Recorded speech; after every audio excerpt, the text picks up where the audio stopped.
Hi, today I'm making cheese bread. I wanted to, just make some bread to go with a salad, and I thought maybe making this cheesy garlic bread would be something that I could demonstrate. So I'm beginning with actually margarine. I'm using a whole loaf of fresh French bread. Next, I'm using a 6 cheese blend, Italian blend, as well as a whole clove of garlic, and about a eighth of a cup of finely chopped oregano. And so then I'm going to slice my bread. Now I'm using one half of the bread to make a sandwich project that I have, but the other half I'm going to make this cheesy garlic bread. And so I've mixed together my butter and very finely chopped garlic, and I'm using it as a type of spread.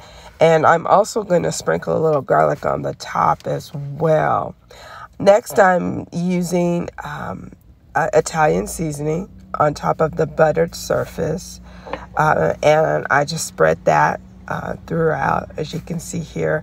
And the garlic that I have left over, then I'm also adding that to the bread. Okay, next I'm going to add the cheese blend, and essentially it goes in the oven for about 12 minutes at 375 degrees, depending on where you are, because right now it's really hot. You're going to add those fresh herbs to the bread, stick that in the oven, as I said, for those 12 minutes.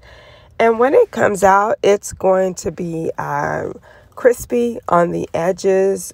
It'll be melted. The herbs will be cooked, as you can see here.